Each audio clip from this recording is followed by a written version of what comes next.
Alors, il s'agit d'une patiente relativement jeune pour laquelle je vais installer des fils en jugal et des fils en temporal.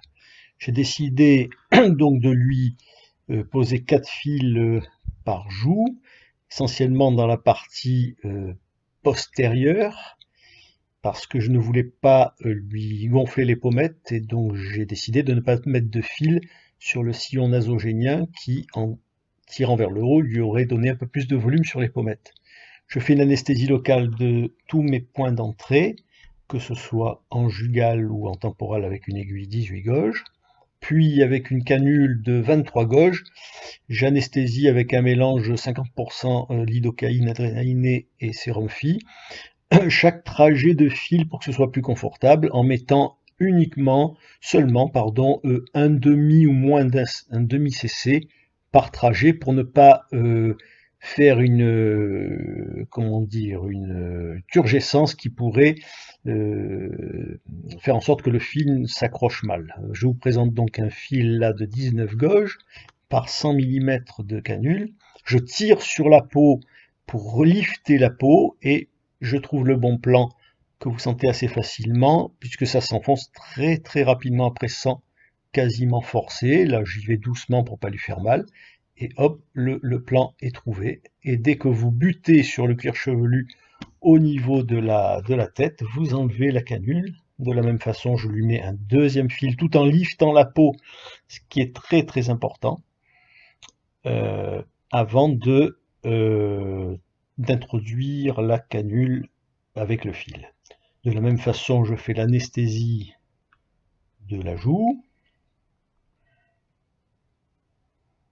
Mes trous d'entrée, j'ai décidé de passer par voie basse pour ne pas être en contradiction avec la traction que j'opère au niveau de la voie temporale. Les trous d'entrée avec une 18G, je lifte la peau, voilà, ça saigne un peu, je lifte donc la peau, vous voyez, hop, ça c'est très très important, c'est primordial pour avoir un traitement homogène et je trouve le bon plan. Je m'aide avec ma main gauche pour trouver le bon plan et voilà, je rentre jusqu'à la garde de la canule. Et ensuite, on bloque le fil de la même façon, tous les autres fils. La main gauche est très importante pour trouver le bon plan, parce qu'avec ces fils, vous n'avez pas le droit de faire d'aller-retour. Vous ne pouvez pas mettre par la suite. Donc, voilà, on bloque les autres fils. Donc, je disais, on ne peut pas revenir en arrière. Et donc, il faut être dans le bon plan du premier coup. Donc, la main gauche est très importante. Toujours de la même façon, je lift. Je tire un peu, faut pas trop tirer parce que parfois on peut casser un fil ou sortir un fil. Voilà, là, alors là c'est différent, c'est le fil n'était pas dans le bon plan et il est sorti facilement, donc j'ai décidé de le remplacer. Évidemment, ça n'est pas bien grave, hein. Si vous voyez que le fil sort, il faut évidemment ne pas le laisser, ça ne sert à rien, et en remettre un autre qui sera évidemment beaucoup plus efficace. Voilà, quand le temporal est lifté, le jugal va venir conforter le lift temporal, si je puis dire, en soulageant la traction des fils temporaux. Euh, et donc, on va dire que c'est comme un traitement à deux étages, hein, un qui soutient l'autre, on va dire. Voilà.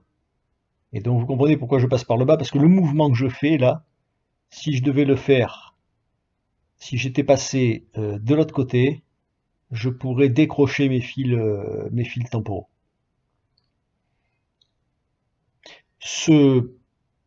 Cette façon de travailler au niveau de la joue ne peut être évidemment que réalisée s'il y en a quelqu'un avec une joue bien remplie, c'est-à-dire avec du volume, hein, quelqu'un qui serait plus mince au niveau du visage, on risquerait de buter sur l'os zygomatique, ce qui ne serait pas souhaitable. Donc il faut choisir vos patients, patientes. Ce n'est une technique, en tout cas par cette voie-là, qui n'est accessible qu'à quelqu'un qui est déjà bien rempli, hein, voilà. Dans le cas contraire, il vaut mieux passer par la voie zygomatique et aller vers le bas. Voilà, là je relifte un peu mes fils temporaux et le pli se forme au-dessus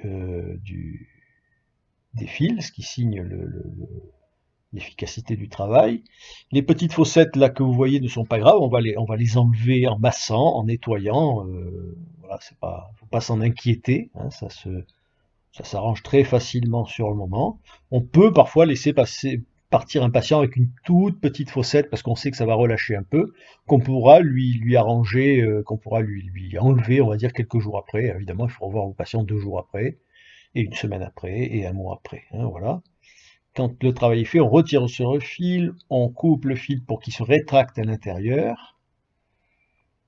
Vous avez un tout petit peu d'ondulations qui sont dues à l'anesthésie, à l'œdème, au traumatisme. Tout ça s'en va très rapidement en général, sans problème. Voilà. De ce côté, il y a un peu moins de fossettes, mais ça n'est pas gênant en soi.